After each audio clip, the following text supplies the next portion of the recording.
So yun guys, magandang hapon. Share ko lang po sa inyo guys kung paano po ako mag-mix ng gamot sa ating talungan.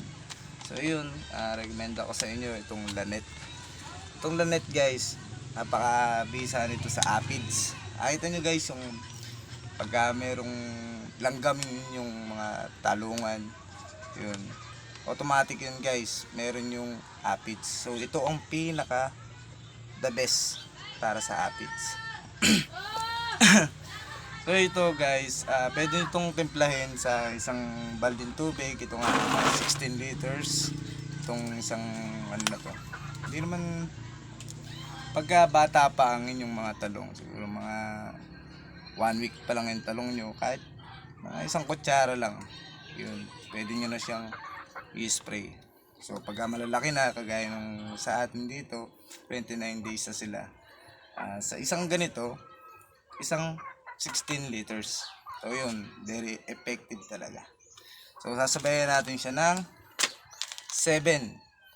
Ito kasi guys, ito panlaban din to sa aphids. Ito sa mainam din to guys. Ito lagi ko rin itong ginagamit. Itong ano na to, itong dalawa na to. So hindi naman po pwede na guys na laging ito ang gagamitin natin kasi nai-immune ng mga insekto natin. Ayun guys, dagdag natin tong fungicide natin. Ito, Manset 200. Ito, mabisa to guys sa mga umaatake sa ilalim guys ng lupa. So hindi lang naman kasi po pwede na puro sa ibabaw lang tayo nakapokus. Kailangan sa ilalim din. So detain ang gamit ko nung una. So sabi ko nga sa inyo, hindi pa tayo po pwede mag-focus lang sa isang gamot lang. So kailangan natin at least 3 fungicide ang ating paikot-ikutin. Ha? So ito, Manset. Tapos Detain, tapos Cabrio. So yun yung last na yun, ipapakita ko sa inyo yun guys, yung Cabrio. Mainam din yan guys. So yun guys, ang isang templada nito guys, 3 kutsara. So 3 kutsara sa isang 16 liters. So dito yun, 16 liters. So mag-aano tayo ng, kasi ang templada natin ngayon is 2 litro, ay dalawang timba. So 6 ang ilalagay natin dito guys, 6 na kutsara.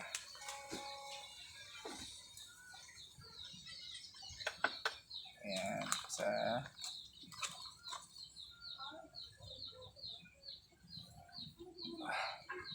medyo matapang lang guys.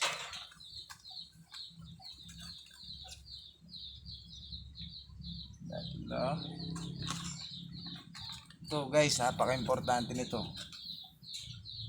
Kasi magugulat na lang kayo kapag hindi kayo gumagamit ng fungicide. Bigla na lang mamamatay yung halaman nyo.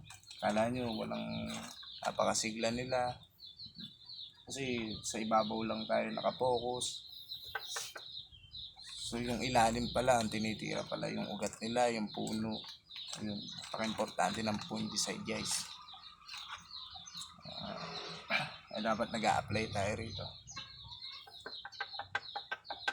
Ayan. So 6. 2 timbang tubig. Yung kasi yung capacity nung i-spray natin sa kulang 700 na puno. Ayun guys, mix lang natin. Ayun, mix lang natin dito. Then pagka mix niya, mix lang, mix.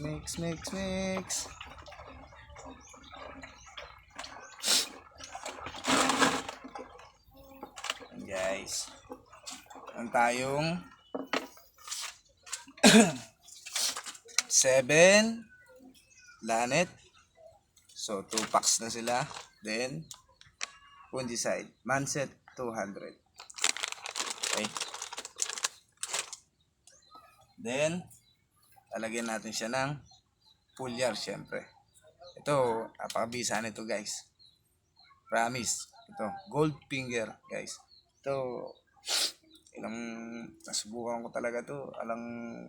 Halata talaga yung halaman ko nun. Napakalata. Ngayon, nung sinubukan ko to, sabi sa akin nung binibilang ko ng gamot, itong Goldfinger guys, napaka bisa daw nito. So yun, tinake ko nga guys. In-apply ko nga guys sa, sa halaman. So nakita ko yung resulta. Napakaganda. So bumulas yung ano natin. Kaya ito guys, huwag mawawala ito. Ha? Pagka bata pa yung mga talong natin. Okay? Shake lang natin. Shake lang. Shake. Bago natin to iano.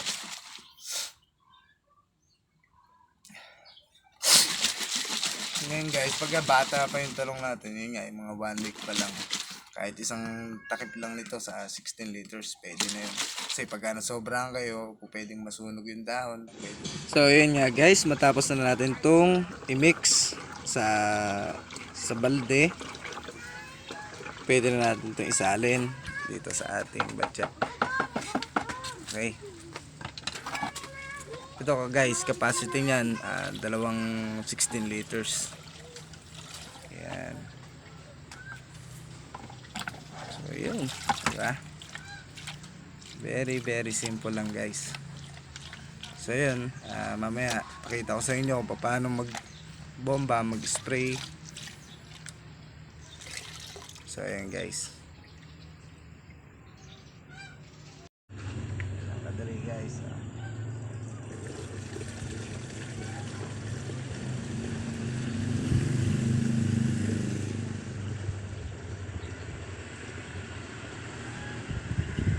Ayun, kaya nga pala kami nag-i-spray ng gabi kasi nga yung mga alaga kasi kami guys. Saka isa pa,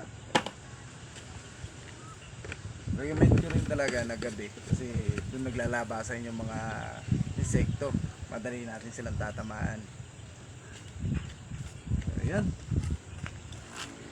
Okay.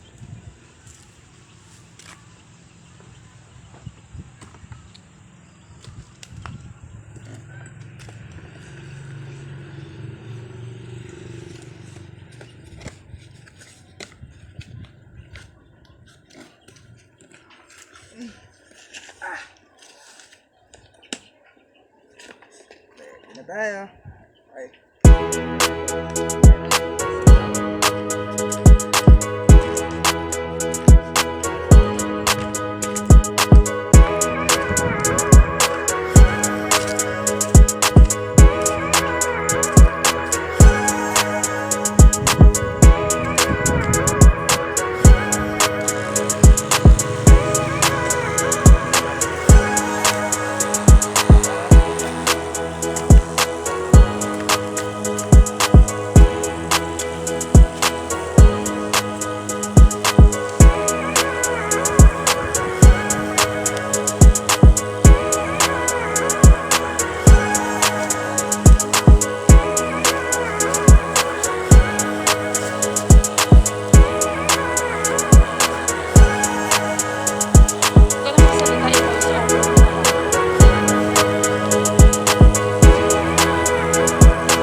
guys.